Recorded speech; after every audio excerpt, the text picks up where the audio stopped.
A pilot around last mile irrigation infrastructure and water governance, which is little bit less talked about in our country also.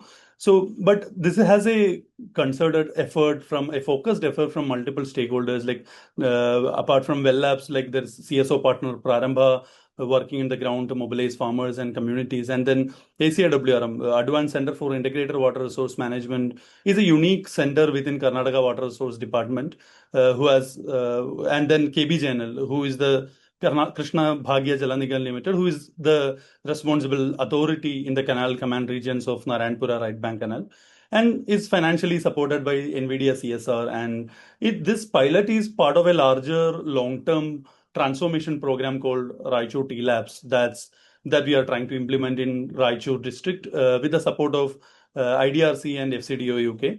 So yeah, but before we begin about the insights from the pilot, we would like to say that just like any other pilot, and there is a saying in development sector that like the pilots never fail, but the pilot never scale also, because pilots has all the focused and concentrated efforts from all the stakeholders. It's very difficult to fail in a pilot, but it's important that we have to scale these efforts. Like how do we scale the last mile irrigation, these kinds of last mile innovations? So we are looking forward after the presentation, we could also have some discussions around how do we scale this up. Yeah. Sorry, I'll just shift the slide.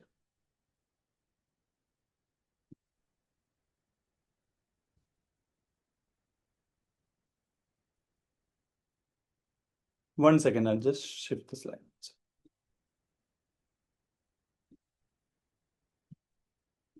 Yeah. So the region that we are talking about is the Raichur district, and extensive canal networks characterize this district, like with old and new, both old and new. The Tungabhadra left bank canal in the south, if you can see the, like that's around 80 years old and more than 200 plus kilometer long.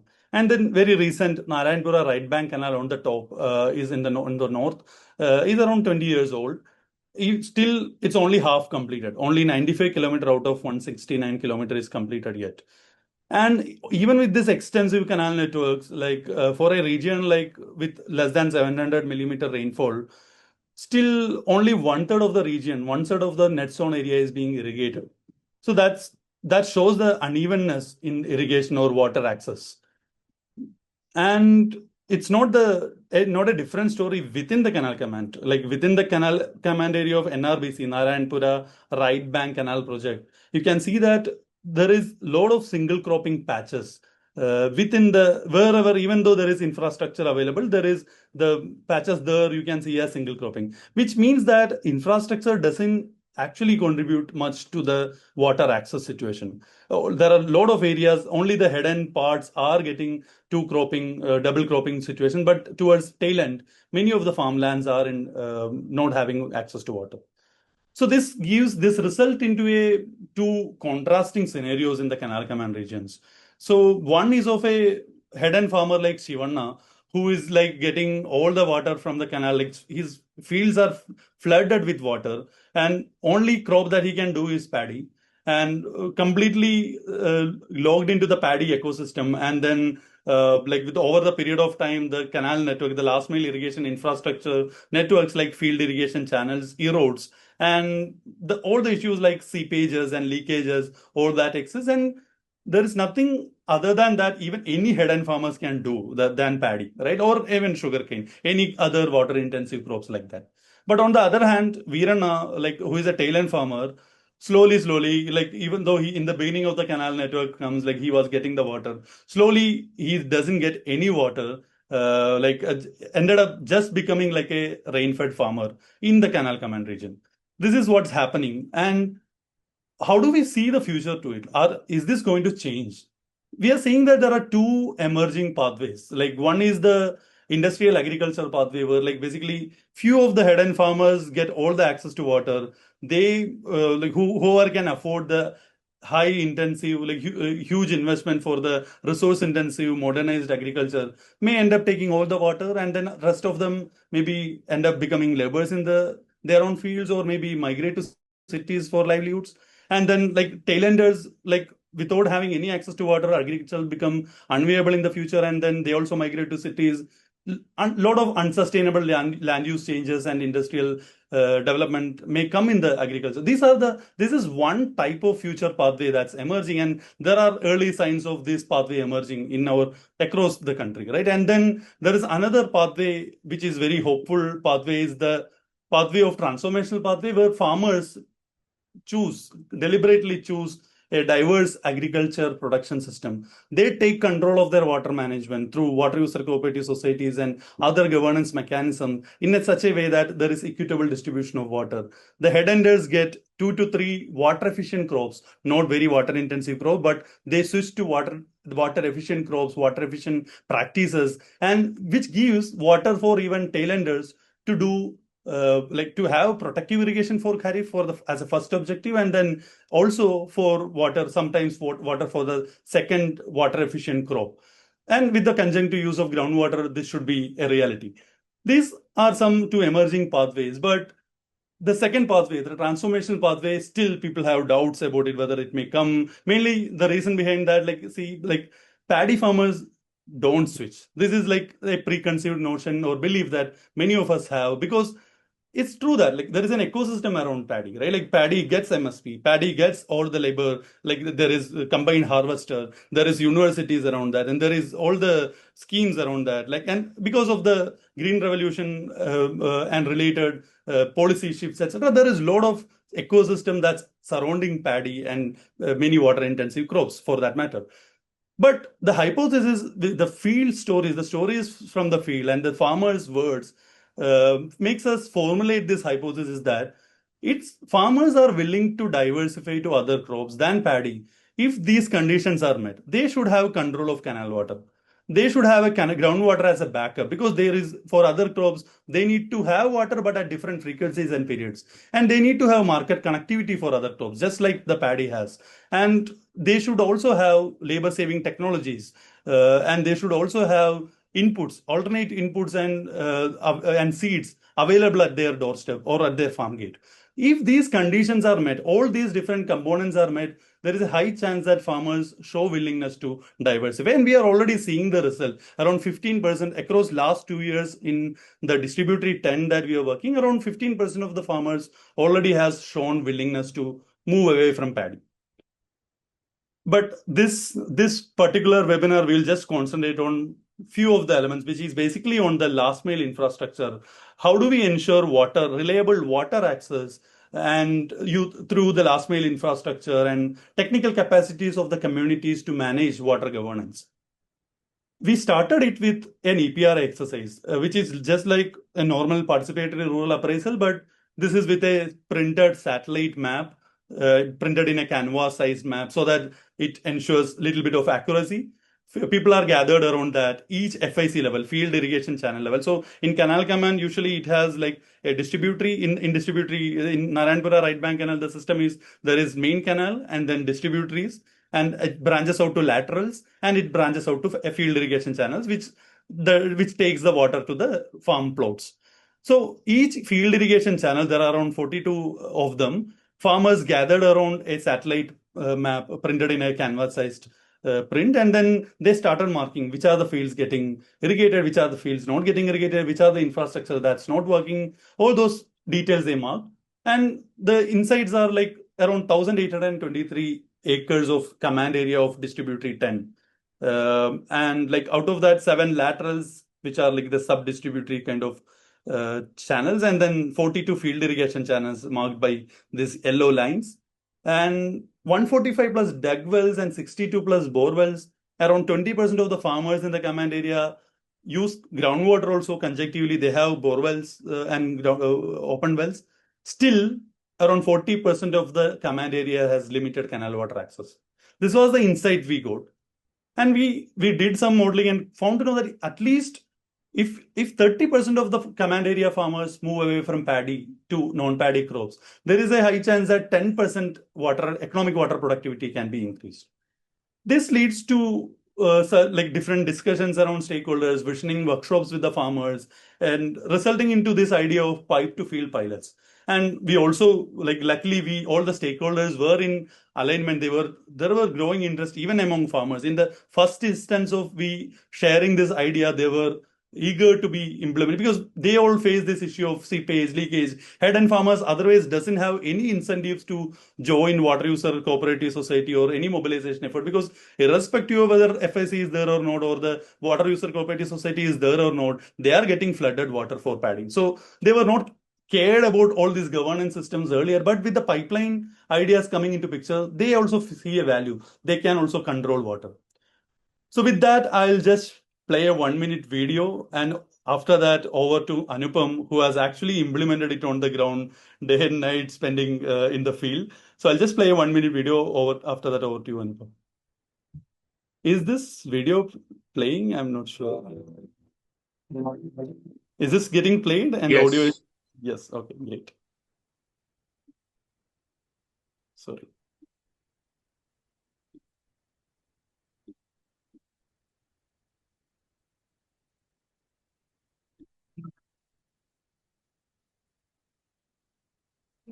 I can't hear the audio, but I can see the video. Audio is not there. Oh. No.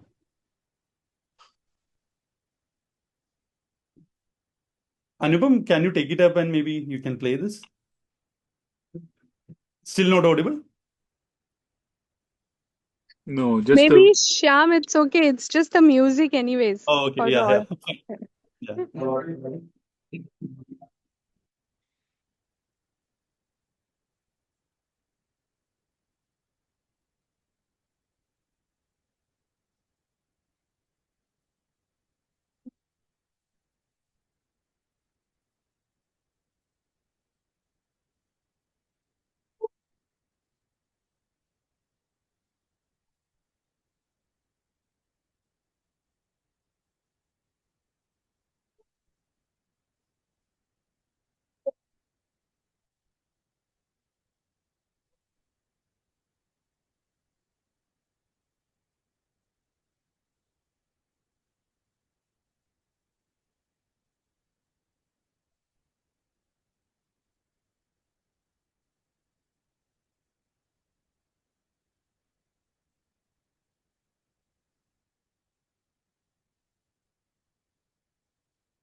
Yeah. Over to you, Anupam. You can start from there. Sorry if the audio was not audible. Anupam has made this video on his own while working in the field. Yeah, over to you, Anupam. Yeah. Are you Is the sharing? screen visible? It's visible, but it's not the presentation. Oh, okay, fine. Thanks, Sham. Hope you guys enjoyed the video. So we have done this piloting in 6 FICs. FICs are Field Irrigation Channels. I'll be using the application. Okay.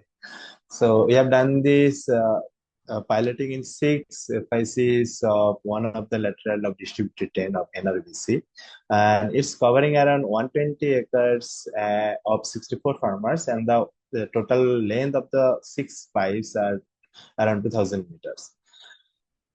And the whole project cost was funded by NVIDIA CSR, which is like 34.5 lakhs. But we also ensured that to make it sustainable, the farmers should contribute at least 20% of the project cost, which is coming around 5,000 rupees, 5,000 per acre.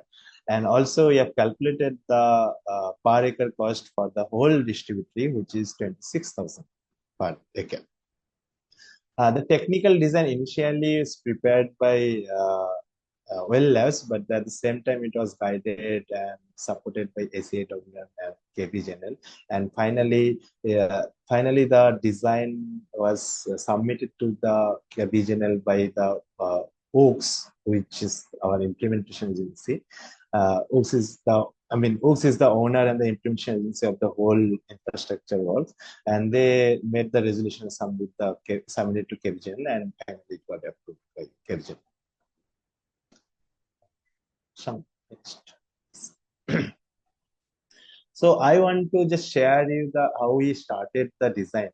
So first we started doing the plot level survey for each and every plots of that region, like to understand what are the crop cycle of that area, and we have done we have calculated the crop water requirement using Penman Montel method to actually design the diameter of the pipe. And while designing the diameter of the pipe, we made it ensure that all the farmers should get water supply, like adequate water supply for the entire common area, and at the same time it should be sufficient for all the farmers to grow all. Thank you. Also at the same time it should be sufficient to irrigate all the major crops that are being grown in that region. During the design, we made it. During the design, we ensured that during the peak flow, during the peak demands, the water should not, like for example, during the paddy season, all the paddy farmers might want to take water at the same time. So it should not hamper the irrigation system because of the pipeline. So during the design, we made sure that is.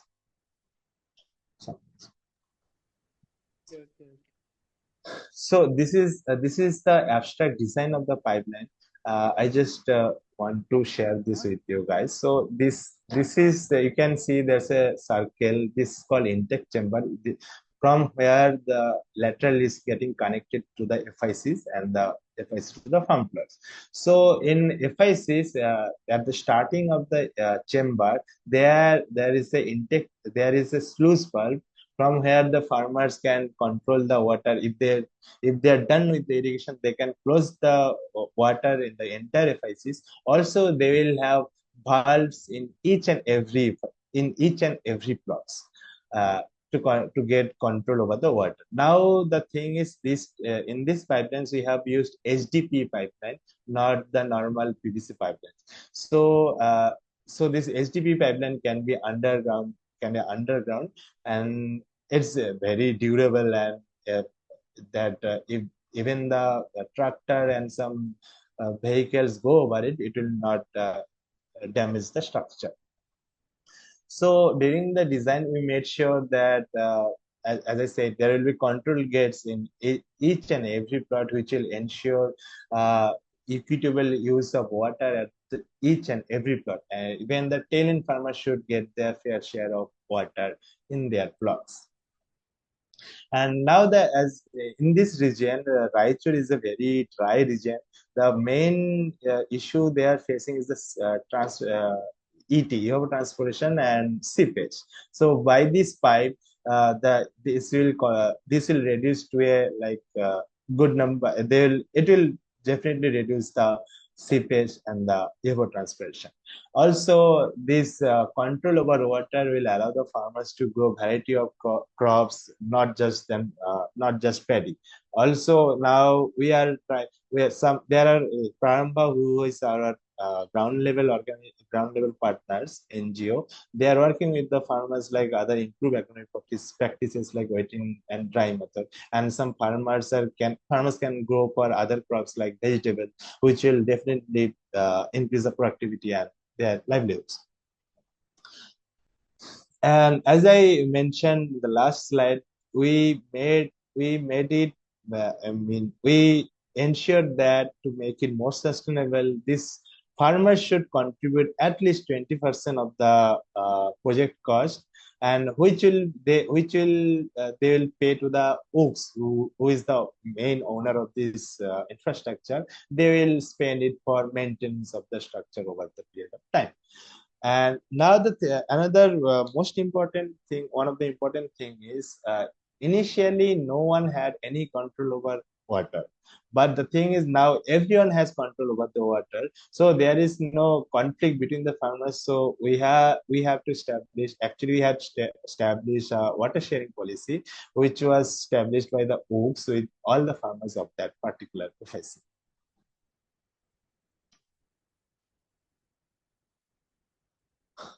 Okay, so before I move forward, I want to just I'll give a background about the OOCS, who is our main implementation agency and is the owner of the infrastructure.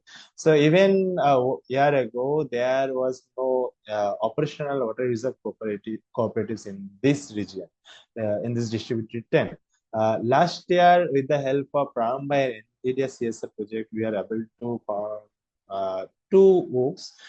One of the OOCS, they are covering Ganadal and Biyargunda village, which are like a hidden village of the distributary, and one who's are looking over farmers of Michael Datti and Madhuvagatti, which are at the tail end of the farmers. So in this structure is mainly owned by the hidden OOCS of the Ganadal and Biyargunda, but we needed I'll come to this later. At the same time, these OOCS are which are formed. These are not just for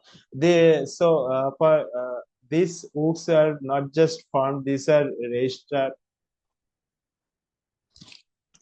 Yeah, I'll try to speak louder.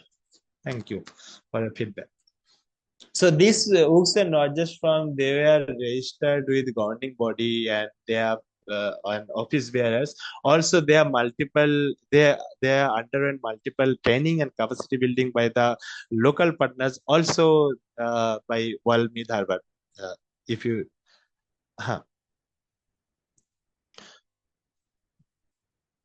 should I address the question now or later? You maybe I think it's better to just collect the questions and we'll come to the questions at the end. First, I think just run through everything that you have to share. Yeah, sure. That would be okay. So on 18 June, so even though we have prepared all the design and estimates, so we needed OOCS to come forward and accept this proposal, accept this design.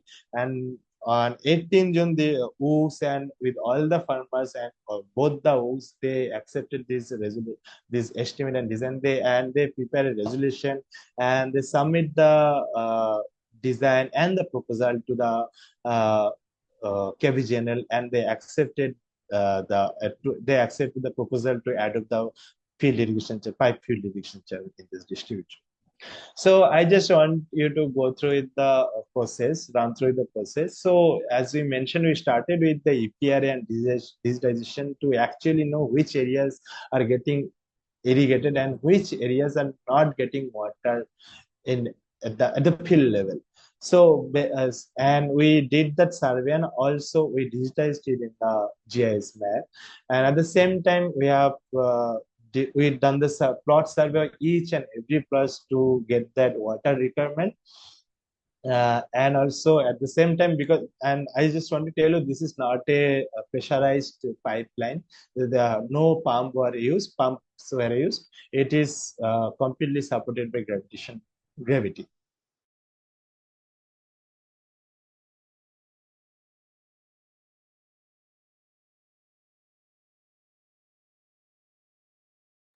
Anupam, we are not able to hear you.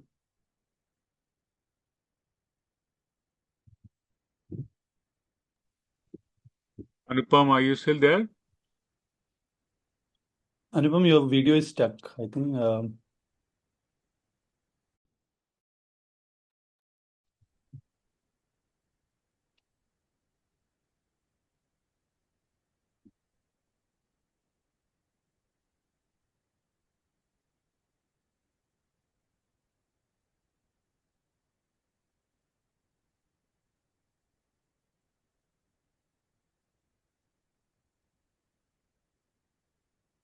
I think he might be trying to log off and log in again. Yeah, maybe I'll just take it from till he joins. Sure. So the process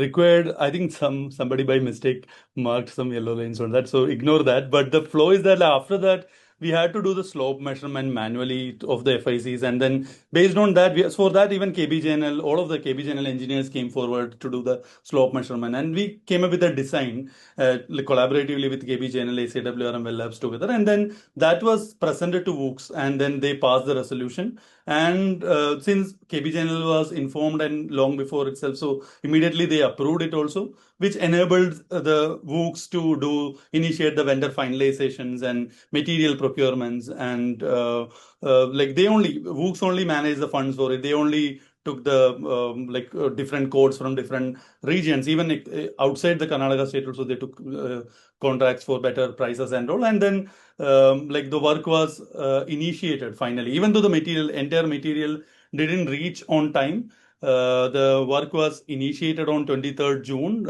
and it took around week to complete that FIC's work. And parallelly, we got the funds and for other FICs also, for FICs 2 to 6. And even though still materials were pending, we went ahead and did the construction. And meanwhile, materials also came along with it. The thing is that because of the early monsoon this year, usually we get a construction window till end of July or till beginning of August. This year it was very early, and then the KBJNL decided that water release will happen on July 8th, which is like beginning of the month itself, which actually changed all our calculations and everything. And then still we were managed to complete it, and like somehow Anupam was able to pull together everyone, like talk to KBJNL and then talk to stop the water at lateral level for some days, some time of the some period of the day, and so that the construction goes on, and it was completed by 19th July. Anupam, are you back to add any other details? My power went off, so Okay. No issue. Sorry, I just okay. took it from the slope measurement till the completion, but you add any other details that I missed? You covered everything. Okay. And on 19th July, we somehow we able to pull this off and completed all the 6 FICs. So this is the first time we are like doing pipeline infrastructure in canal common area, like replacing the open channels with pipe. So a lot of lesson we learn, also a lot of uncertainties and issues we have faced during the work. So the first thing is the labor. So labor issue. Initially, it was decided the labor works will be done by the farmers of that region. But we couldn't gather all the farmers. I mean, they are not ready to work all together. I mean, for example, two farmers are ready to work today, and other farmers they're saying they will work on other days. So our work started very slowly. So we decided to hire a contractor with laborers, and so we assigned the work to them. Initially, it started smoothly, but there again some local festivals came, then our work got disrupted for 4 days. You know how the village level festival goes on. So, but that time the WOOCs, they really owned the work, and they came forward to start working together with the laborers, and they actually started working like carrying the pipe to the side and laying down the pipes at the trench. And all this work was done by the WOOCs members.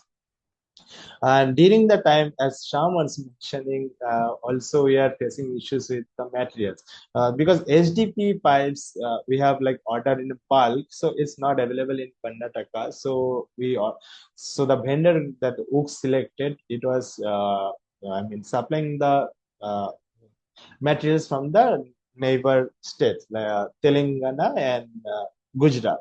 So they are facing some issue at the border level with the permit issues. So, and also in 2 occasions we received some defective materials. So we had to reorder again, and we got delayed with the deliveries. And now one of the major issue was this time rain came early, so that's why KBJNL had to release the water. Now the thing is, that issue is solved by contacting KBJNL and taking approval to close the water at the lateral level. But it's not right to close the water whole day during the peak season. So we are able to stop the water around 4 to 5 hours during the day. But the thing is, the problem was because of the water release, the trench got completely waterlogged by the water. So the laborers couldn't maintain the slope properly during laying the pipeline. So we had to rework again to correct the slope, and which took another extra 4 5 days, and it got delayed. And also there is some issue with that. So this is the first time these people are seeing pipelines in their plots, in their FICs. So some farmers which are not part of the canal irrigated area, they also started demanding for pipes. We need pipes in our plots, otherwise we'll destroy your pipe, otherwise you guys take out the pipelines and all. So they are literally threatening us. But we had multiple meetings with the laborers, farmers, and the oaks, and it got resolved. But we actually had to assure them in future we might include your plots also in the canal command area. Shamli. So there are a lot of stakeholders who are working. So we need to assure that all the stakeholders can work together. I mean, for example, from the fund flow, like NVIDIA was our funder. So it was decided the fund will be transferred directly to the OS to manage end-to-end execution, and they'll be responsible for vendor selection, procurement, and labor, and all the implementation work. And the OAKS will be the lead implementer, and OAKS will be the owner of this whole pipeline. And for that, our field level staff, PRARAMBHA, and also Well Labs as a partner, we have provided handholding support from the very beginning, and till now we are supporting the OAKS to ensure strong coordination with the farmers and other stakeholders. So at the same time, the design was prepared by, the design was initially prepared by the Well Labs, but it was continuously supported by ACIWRM, and KBJNL. And finally, it got the final approval was provided by the KBJNL. So there are some early evidence we got to see, like this is you can see this is the crop nav of 2023-24. See, you will only see 2-3 patches which are non-paddy patches, mainly because of canal water is not reaching there because their plots are at the higher slope. And all the other plots, whoever's are getting water, they are doing only paddy and paddy. So can you shift to the next? So this is the year where PRARAMBHA started working in this area, year 2024-2025, and with the mobilization of PRARAMBHA, some people started moving towards other crops, but in a very few percentage. Next, this year, if you can see now, the hidden farmers have full control over the water at the hidden as well. They are moving towards other crop like cotton, and last year they went for like paddy, but this year they have control, so they move to other crops like cotton. So we are hopeful in future also they can. I mean, this is like one of the good and one of the successful thing I would say for in the last mile irrigation infrastructure that helped us to move forward with this whole infrastructure. Can I go to the next? Okay, Sham, can you just? I think it's your turn. Oh, sorry. Yeah. I just want to add here that, sorry. Earlier, this was early evidence around the crop diversification, but a detailed study around impact evaluation is also going on with respect to what is the impacts of the last mile infrastructure on the ground. And but I think our job is not done here. Like we have to think about how O&M can be taken forward and how the governance of last mile irrigation infrastructure can be taken forward. One important aspect is that WOOCs needs to take up and take the ownership of O&M as well as the governance of last mile irrigation water distribution.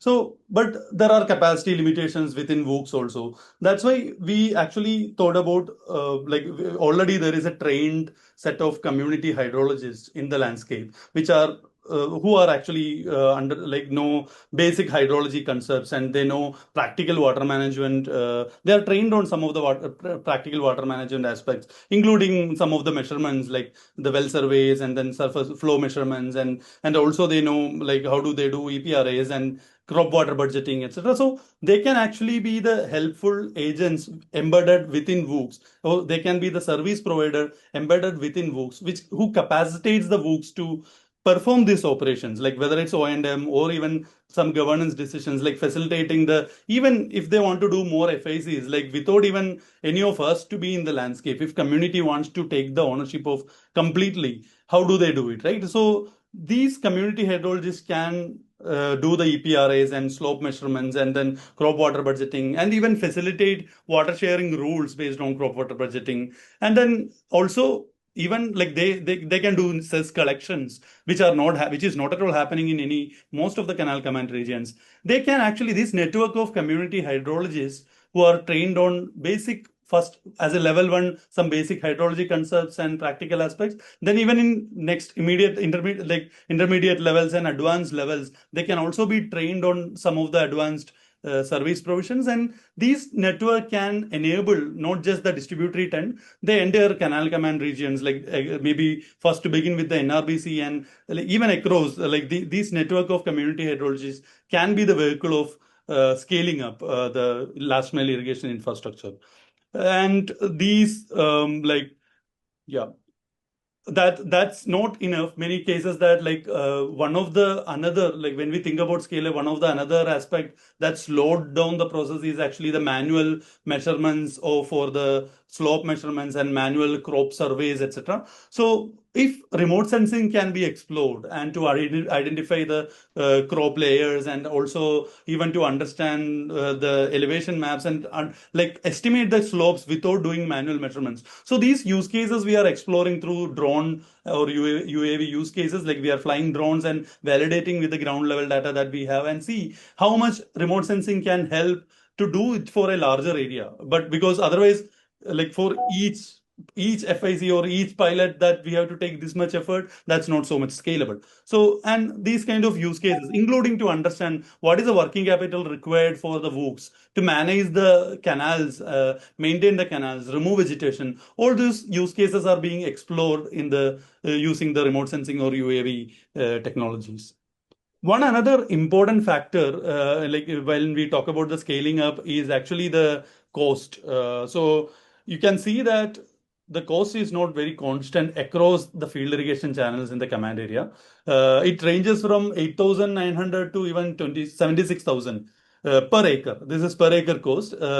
Some FICs, which are so usually the major factor is the length of the FIC. So when the length of the FIC is higher, there is a chance that the cost goes higher, but it usually irrigates a larger area, so per acre cost remains within a limit. But what happens is, because of the undulated regions and then elevated lands, even though length is higher, the area of irrigation is limited. So in many cases, if you see in the left or top of the graph, smaller areas, FICs that irrigating smaller areas are very expensive to build, to build this last mile irrigation infrastructure. So, but overall, because they are lengthier, these are smaller FICs. The lengthier FICs, more than 500 meter FICs, are actually delivering or irrigating a larger area also. This is not affecting the larger or the total project. If you see at a distributary level, or even if you see at a canal command area level, it will be further down, I think. And then in distributary 10 level, we are able to see that around per acre average cost is coming around 26,000 to 32,000 around. Median is around 26,000 and average is around 32,000. So, but when you look at, somebody estimate this for a larger command area, this will be well beyond 30,000 rupees per acre for sure, is what we estimate actually. Yeah, but like another important aspect for scale up is the policy alignment. Are we doing the pilots in the right policy window? Right. Otherwise, pilots end up becoming pilots alone. Are there good interest from the policy to take this up and scale it up? So fortunately we are doing this pilot in a right time, we would say, because on one hand there is canal automation project that's happening or already undergoing in the Narayanapura Right Bank Canal project under PMKSY, where canal gates are being automated. And the supply part of it, from dam to lateral level, all the canal water can be controlled and regulated by having a team sitting in a room, like using IoT devices. They can control the gates, and as per the demands, there is a mobile app that can be operated by WOOC's representative. In our case, as we see it, it can be community hydrologist operating it and entering the water demand from the WOOCs. And then basically that much quantity of water can be irrigated. And then based on micro weather conditions, this water irrigation deliveries can be controlled and regulated. This is one effort that's happening already implemented in Narayanapura Left Bank Canal, now being implemented in Narayanapura Right Bank Canal. On the other hand, there is a great push for the new policy, which is called MCADWM, and which is bringing together three reforms. One is on the infrastructure, which is having pressurized pipe supply chains and pressurized pipe supply to the field, from even to primary, secondary, and tertiary. From distributary to the field level, can we convert the earthen and lined canals into piped and pressurized piped channels? So that's one component in that, and then also water accounting, like using satellite-based monitoring and management, like WOOCs-led cluster level management, not like big WOOCs handling 500 hectare area, but smaller like federator WOOCs, which is having cluster level management systems. I would say that we have tried to see, even though it was independent of the pilots, was designed independent of the policy that's came very recently, but fortunately, many of these components are in aligned. We have a irrigation infrastructure, last mile irrigation infrastructure that can be even converted to a pressurized pipeline if somebody. And because even though currently without pressurized, without any pump itself is delivering water to all the fields, and water account in the community hydrology cadre that we mentioned can actually take up these kinds of volumetric measurements and water audits and water sharing rules, etc. And management, like PRARAMBHA made sure that one design principle, when they form WOOCs, it cannot be just 17-member committee running the WOOCs, but each field irrigation channel level, they ensure that at least 2 representatives are members of the executive committee. Then there is office bearers are decided based on the law of the land. But I'll end by saying that just looking at water alone, just the water infrastructure and water governance alone would not change the landscape or would not transform it to a sustainable future unless we look at other components, like other transformation levers, we would say. The big bet for transformation that Well Labs is looking forward in the long term is actually, can we trigger all these 5 transformation levers? Can organizations come together, play a role in simultaneously triggering this lever, including the labor? For example, if farmer want to move away from paddy to other crops, we need to bring in technologies into the field. So that's why we are training some of the community members as village level entrepreneurs who can become service providers for maintaining, repairing, and even innovating agriculture machineries to reduce the labor drudgery associated with non-paddy crops also. And then agriculture inputs. We have already formed bioresource input centers and seed bank groups among landless women. They are actually already trained on technical aspects. So we're trying to build good farm gate delivery mechanism for input delivery, and even with a subscription model. So these kinds of hypothesis testing that's going on in the field along with this, and then market linkage. We are also looking for this October, can we have some value addition and market linkage service provision models to support other crops than paddy. So we believe that simultaneously we need to look at all the levers so that a monoculture input intensive current agriculture production system is transformed to a diversified agriculture production system with just equitable water distribution across the Canal Command region. Thank you. Feel free to share your questions. I know there are questions already in the chats. We can look at it also.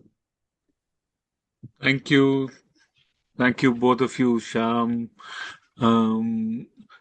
We've had Dr. Alok Sikka with us from the beginning, so I will first request him to share his thoughts and his questions, and then we can go to the some of the questions that are already posted in the chat, and also open the floor for additional questions. So over to you, Dr. Sikka. All right. Thank you, Shilp. And thanks to both the presenters for making a nice presentation. And let me just begin by by saying that, this channel to field or pipe to field is definitely it's a known thing rather than plot to plot, which normally happens in most of the Indian command areas. And it's not that nobody knows. Perhaps those who are involved in the field, they also know. And they also know where are the limitations, because one of the major limitations is also the funding, because we have to put all these kind of things. And so one thing which I think you attempted to do in this is, of course, moving from plot to pipe to field. And of course, that's, as I said in the beginning, anything which is channel to field or pipe to field is always a win-win situation. So that's a good idea, because it has been always talked about, but it has been implemented in far fewer places rather than in general. As I said, there are many, many reasons. I would not like to get into those kind of details. Now, as you have yourself mentioned towards the end, that of course number of limitations and the constraints. So of course, one of the major thing is of course the costing. And now that the government of India is coming up with this new MCAT, which is again a pressurized pipe, I understand in your case it is not a pressurized pipe. I think it's a non-pressurized. Yes, currently it's gravity. non-pressurized. Yeah. Now, in case of a non-pressurized, because that's where you are more bothered about the slope and other things, because since it is a non-pressurized system, definitely the water, you are just connecting it with the pipe, you are connecting with the canal, and so it will go through the gravity. And so it has its own limitation, because there will be again friction losses through the pipe, running through the pipe. And so I do not know that how, in most of the cases, you will be able to negotiate that. And if you look into that, this underground pipe irrigation system is one of the oldest. It was practiced in Punjab. I do not know how many of you have known that or seen that. They have been practicing a lot, even since late 70s and 80s. Of course, that was all mostly under the pressure. And of course, then you have the release wells, everything. So this is something that really has to be kept in mind. Now, coming to fewer things which I would like to know from you is, that when there is enough water in the canal, everything is gaga, no issue.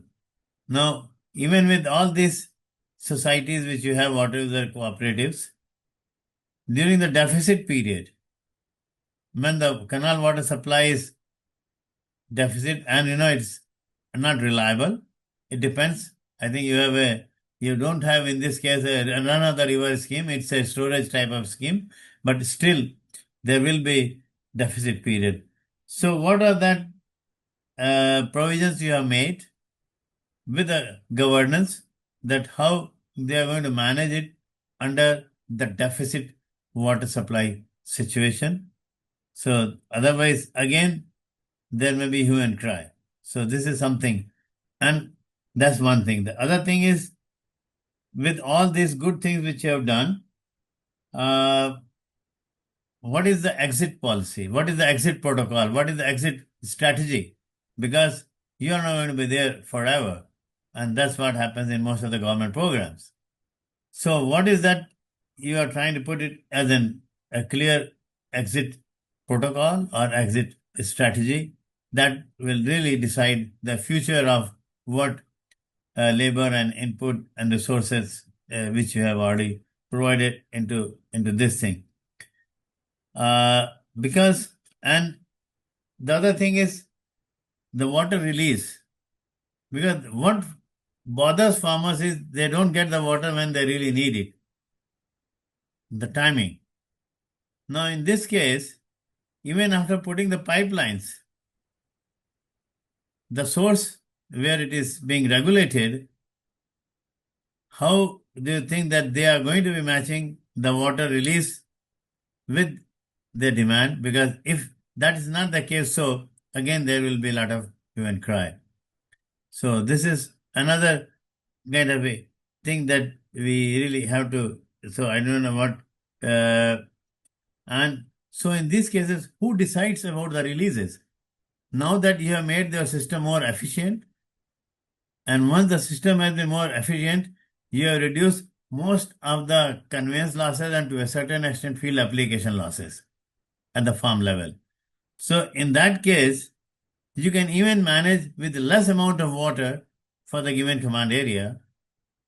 So how, with all those things in mind, the canal releases are going to be really managed. So those are the other kind of things. The next point is on capacity building of your WUCs, because I think you already mentioned in this thing, because this is something we would like to know that how you are trying to really look into that in the future going forward, because these are some of the technical matters. And so I think I may have many other questions, but I'll stop over here. And by saying that, yes, in all these cases, whole lot of it depends when you talk about the crop diversification or the market. And this is something that you have to see. And I do not know, you must be aware of another major system of pipe network which was done in Ramathal. It was a joint venture with the Jan Irrigation and Netafim, and of course supported by WRG 2030. And so did you try to see what are the lessons learned from there and how best you could incorporate into your scheme of things? So I think there are so many things. I'll leave it over here because now Shelby is started staring at me. I can try. Thank you. Thank you. Over to you guys for any immediate responses, or you can take some of these as food for thought for later. Sure. Thank you, Alok Sikaji, for this valuable inputs. All of them are very valuable points, but we'll try to attempt like what we thought in the beginning, and because it's very recent pilot. One is regarding who decides. Like first of all, I think I'll address the exit strategy question because that's connecting many things. I think we have that strategy of building community enterprises in the landscape for all these service provision needs, not just water services alone, also for input services and then labor services. And we are actually trying to build a cadre of community entrepreneurs for all these different needs, like including water management, including even facilitating some of the WOOCs functions. Like we know that like it's not like previous generation that people come together and do a lot of things together as a collective action. I think we are seeing a trend of living from that, and like people voluntarily contributing their time and effort for a common cause.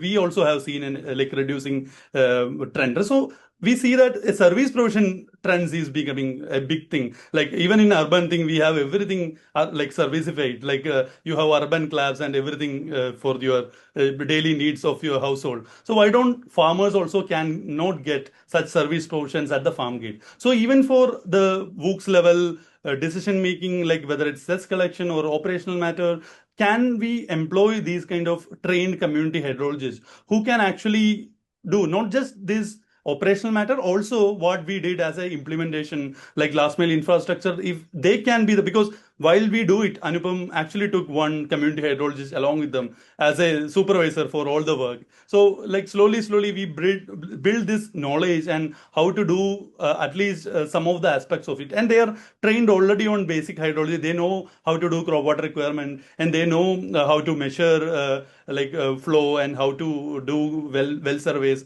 So can we capacitate them slowly so that they can take it up and they become a cadre? Just like we know, we have a brilliant example from the NRLM. We have a network of micro enterprise consultants, right? Like they go around the places and generate capacities around entrepreneurs. Similarly, can these community hydrologists become that network and build capacities of WOOCs across the country or across the canal regions at least? So that's one definite exit strategy we have been thinking about it. And similarly, who decide the water releases? That's what I said. Like I think, and it's related to the Ramtal question. Ramtal we have visited. We went and visited before we actually even attempted any of the design or anything. It beautifully designed infrastructure project, but people are not even using that project, and people are not actually being the beneficiaries, to be very frank, because it was not a consulted effort or the community mobilization part or the having the ownership of the infrastructure from the day one with the community and community deciding the water sharing rules. So maybe other reasons, other technical reasons related to drip being an obstacle for many other things, those things are there. But importantly, what we can learn from that to this experiment is need to have community mobilization from the day one. We need to have WOOCs as an owner of the project, owner of the asset from the day one.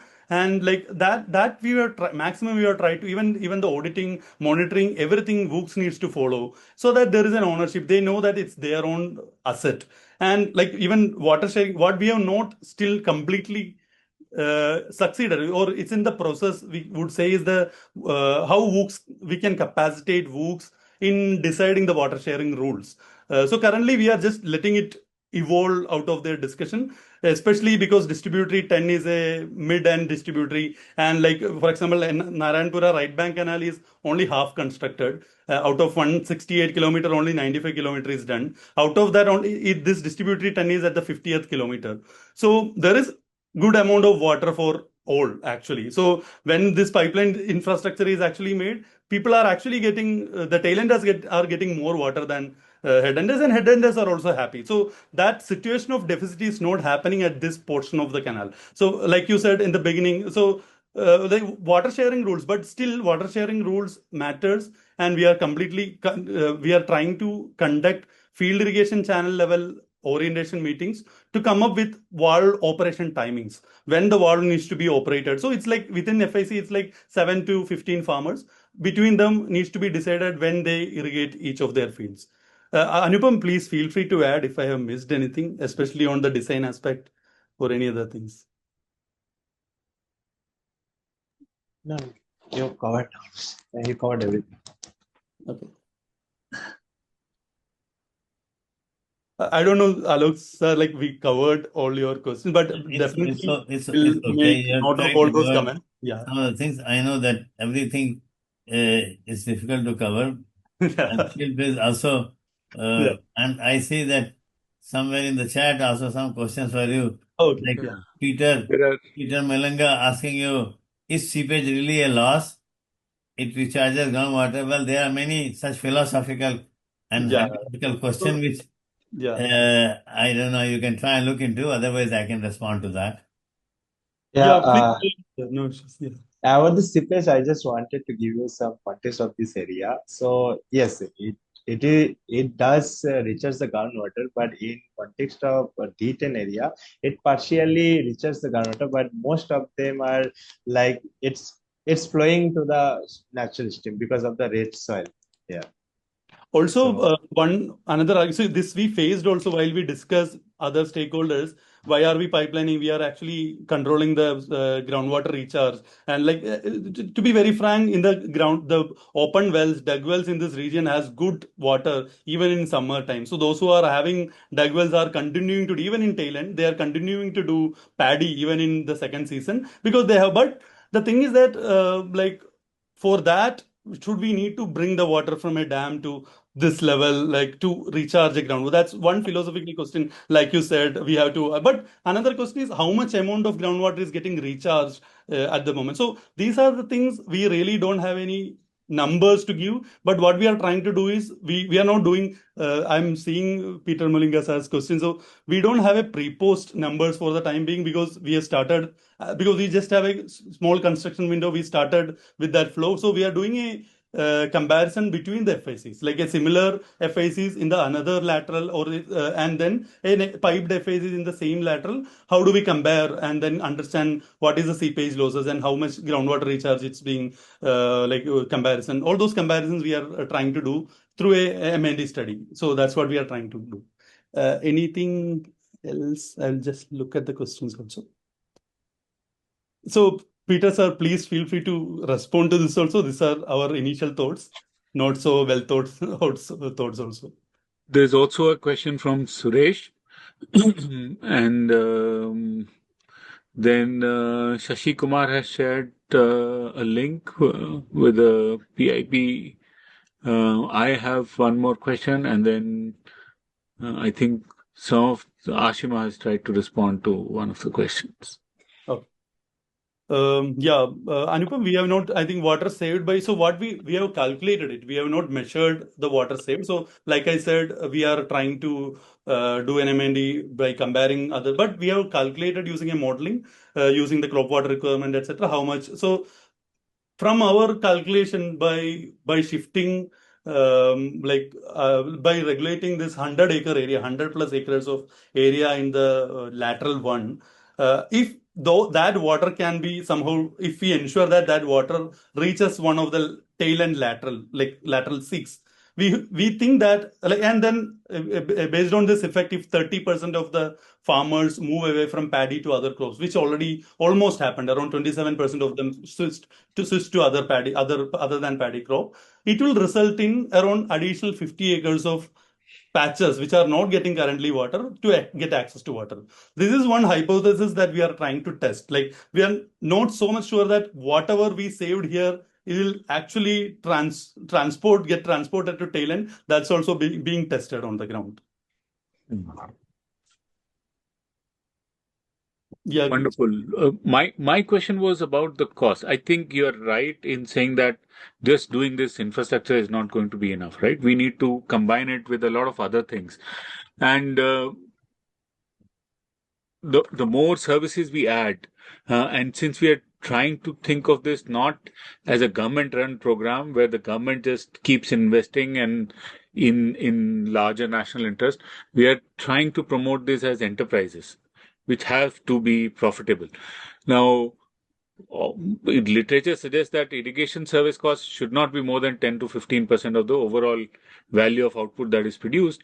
Yeah. Now, are we envisaging a shift to really if we increase water control, will farmers be able to shift to really high value crops where then they can say, okay, then I want to hire a hydrologist and I want to hire professionals who can provide me these services and market linkages.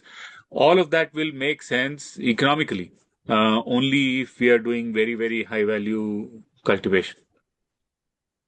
Yeah, but maybe we have to yet to do the economic modelings around it. But what initial thoughts are, like, if these service provisions are embedded within the farmer organizations, like say water services are embedded in WOOCs, like that the market linkage service provisions or like the are embedded in FPOs, like which can be a cluster of WOOCs coming together and becoming an FPO. And then even the other input and labor service provisions are embedded within the WOOCs. There is a chance that money is not going anywhere. It's like basically it's becoming a dividend for their own share. And also we are seeing that not water management alone cannot be a profitable business also, I feel.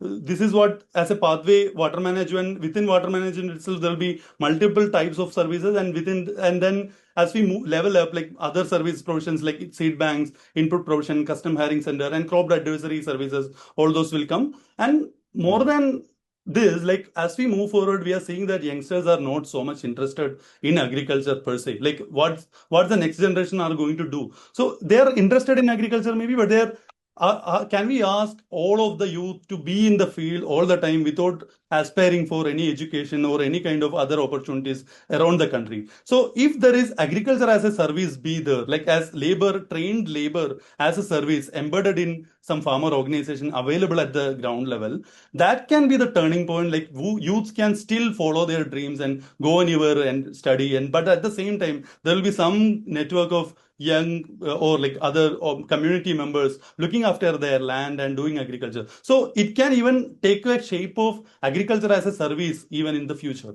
This is the future that we are thinking of. Yeah, but the economic modeling, how much that would be profitable, how much would be the price the farmer has to pay for each of the services is something we are currently looking at it, and we have to come up with a economic modeling around it to actually prove that. Yeah. Okay, wonderful. I don't think there are any more specific questions at this stage. Okay. One question I have. Yeah. Go ahead, please. Actually, the cost is the quantity of the water saved. Okay, that you have answered actually, and you are going on further in looking into those things actually. And then what happens to the land where the canal was there? How it was handled? Actually, it belongs to the farmer, and then he started using that land where the underground pipes were laid, because that land is available to the farmer now. They just made a road out of it. Road out of it. Yeah. Oh, okay. Also, the fact that sorry, some echo is coming. These are all little sensitive issues. I thought how people are acting in such kind of situations, or behaving in such kind of situations. So the Field Irrigation Channel bunds were already very narrow. Like people take earlier it was actually very wide, and people both the side of the lands taking the some echo is coming. Can Suresh, can you please mute yourself? Yeah.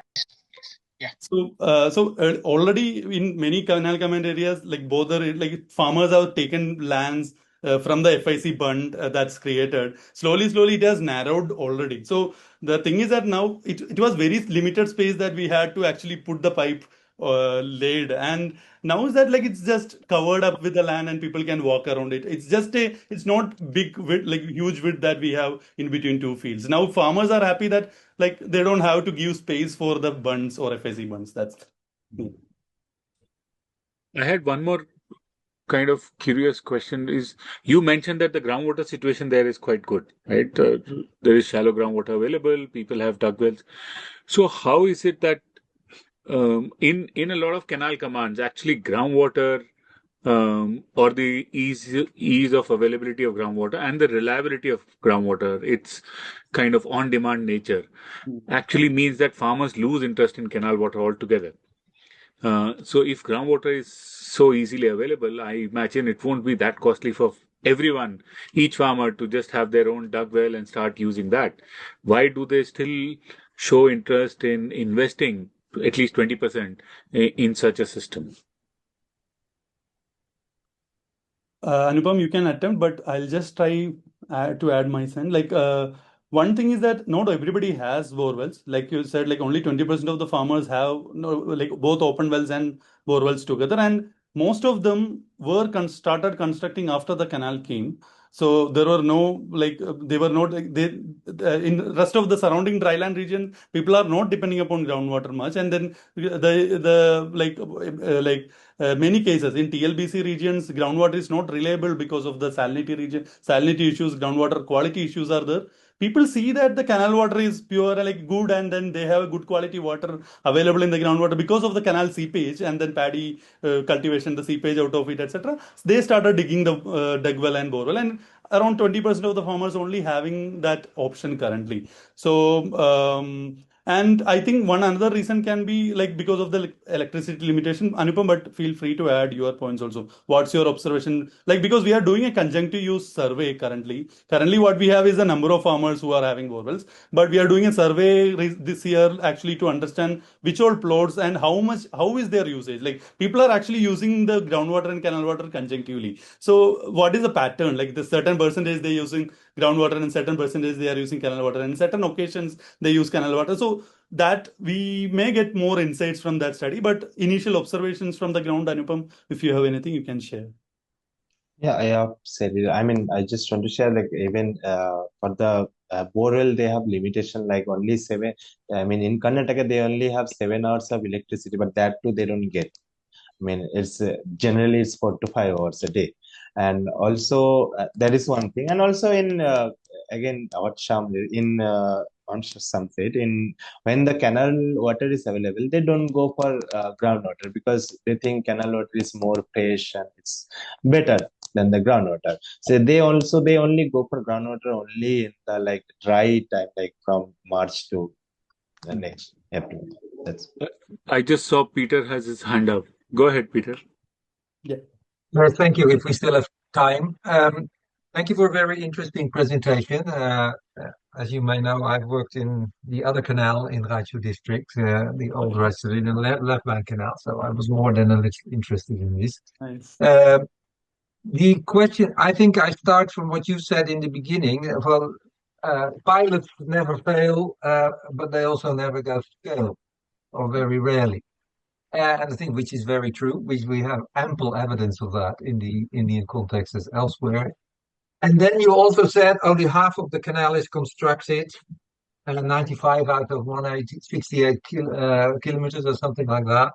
So, which means that I deduce, but I'm not sure because I don't know the design data of the canal, that there will be plenty of water available in the canal at the moment. So, particularly if they've already constructed the main canal and then not constructed some of the distributaries, that means that the water is only going to a limited area of the planned command area. That is exactly what happens in almost all large-scale irrigation systems. We see it in the left bank canal, we see it in SSP, the Southern Karnataka project, and all that. So nothing new there, meaning that in the early years, and that can be 2 or 3 decades sometimes, of an irrigation system like this, there's really no water scarcity issue. Surprise, surprise, then you can satisfy all farmers in an outlet. If you get the system somewhat right, technically speaking. Now, so it then depends on the design characteristics of the system, whether you are thereby creating, let's say, customary water rights for a limited group of people that you will then never be able to reverse when you get the rest of the system. This is what has happened basically. That's one way to talk about the left bank canal, what has happened. So hence my question, how are releases controlled or who has stabilized? Because one of the fallacies in pilot studies, I've just seen it in an urban context as well, Hubli Dharwad 24/7 water supply in Karnataka. As long as the pilot runs, you assure sufficient water is available. As soon as the pilot ends, we are back to normal, and it will probably, in all likelihood, be impossible to assure that same security of water supply for the whole city. Now, that has happened in many irrigation systems as well. So I'd be very curious to know your assessment of such kind of questions for your own particular pilot. How would you respond to that for your pilot? We'll try to attempt, but I think Shashi sir is also there from ACIWRM, from Water Resource Department, joined us. Like, he can also try to attempt. But I think there is this automation project that you might have seen in NLBC already, this automation project that's implemented. And it's implemented again as an infrastructure wise, like if it is functioning and in its own form, like if there are controls that's happening at supply end to ensure that even the canal is completed, to ensure that like sufficient amount of water is there throughout the canal command region by controlling and regulating the distributary and lateral gates automatically. This is one hope I have for the canal command area, that with that they will be able to control and ensure that the water demands of different WOOCs will be met by the supply side. But Shashi sir, like you can also add to that. Like, yeah, please go ahead. Yeah, thank you. Thank you. And I think it was very interesting to have this presentation at this context, and also to be commented by Dr. Peter Mullinga, who is a legend in this particular part of the area. So thank you, sir, very much. Sir, right now, like you rightly observed, the discharge is maintained. Right now, the canal is not fully done, but right now, for this particular distributary, whatever is assigned, that will be always be assured for now. So, of course, there are many other management issues, and that is will be taken care in terms of the canal automation that is going to happen now, and including there are planned cross regulators across the main canal. That is already done in one of these Narayanapur Left Bank Canal already. So how efficiently it is done, etc., we need to wait and see. But the question of whether what happens later when the canal expands to the water. But right now, all our canal irrigation systems are protected irrigation systems. Like there are assured amount of water, not what the farmers demand, but whatever we will be able to supply to them. So that part will take care. But the issue what Shyam and Anupam through Well Labs they have done is to see that the water is taken to the last mile. So that has been a very important issue over the years. Even though the Nigams, the water resource departments mandate ends at the end of taking the water to the point where they can take the water to the field. The rest of the things are left to the CAD, CAD and the other hooks thing. So this attempt to bringing together the hooks and also to the other stakeholders like KBJNL, etc., to involve them to see that some amount of the local decisions that can be taken. So that is a good way of right now to attempt to see that it is happening. So hopefully this can be scaled up as we attempt more distributaries and more places. We will take this up. Thank you. Yeah, I think Teju is also telling, you can also add, Teju, that like currently it's not drawing the entire design discharge. Like even though the construction is not half completed, even the current discharge from the dam is also in proportion to that. It's not completely discharging the entire water.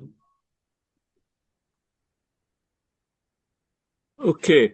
Shall we give the last word to our discussant, Dr. Sikka?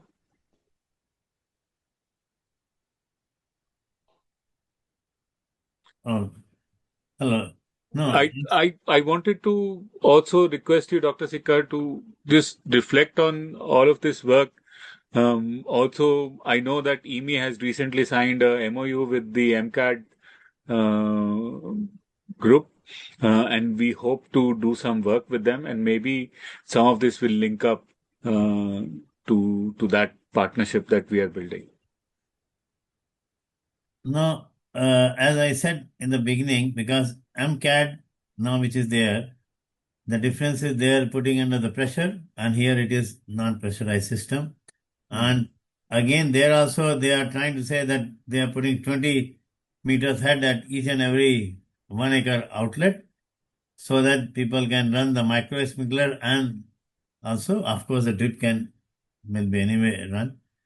But there also my concern is that we cannot force everywhere, like what I think he was telling that in case of Ramathal, that we cannot insist everybody to use the micro sprinklers or the drip irrigation in all the cases. Where it depends on many other factors as well, even if there is a funding source.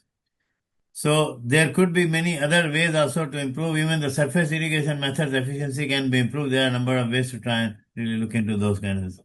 So nevertheless, the experience which now they have some of these with their water user societies or whatever WUCS they are calling it as, some of these experiences may be good enough for them to share with MCAD, that where are some of these things coming ahead, because this would be helpful.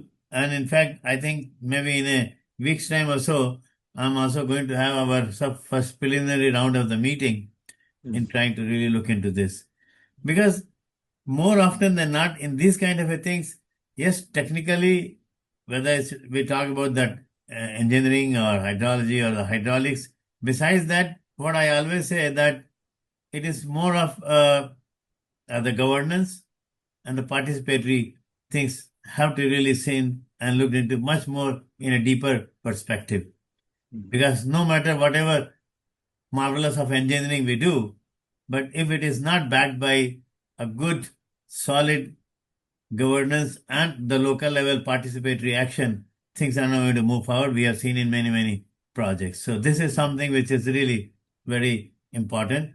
And at the same time, so what happens that even in MCAD, one of my concern is that from the water energy food nexus point of view, like in this case, what they are doing is non-pressurized.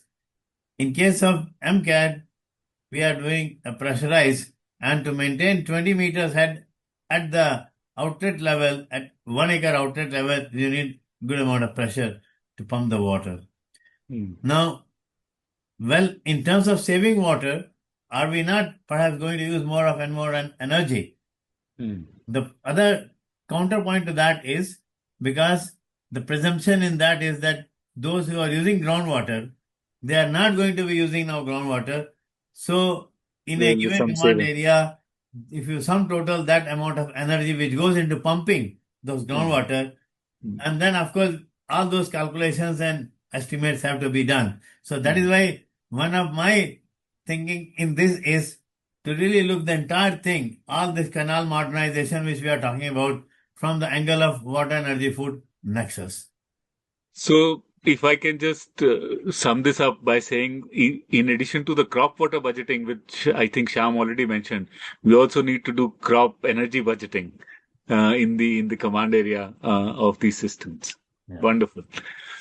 Okay, thank you, Shyam and Anupam, both of you, for a wonderful discussion and presentation, and thank you to all our participants. And I think Peter was saying, so anyway, I can always discuss with Peter because these are the questions which are raised at many occasions, and there are endless debates on those kind of things. Where it's a loss of someone, gain for someone, and where you look at it at what scale. So I always say we have to look at it in terms of the hydroeconomics, not just the hydrology and the hydraulics. Though I would love to do that, being an hydrologist, hardcore engineer, but no, I don't think that I can look into that alone without looking into the economics. Okay, so that's perfect timing. I think we are just about to close the session. Thank you again, all of you, for both the presenters and all the participants. And we'll see you in the next series of this webinar series. Bye-bye.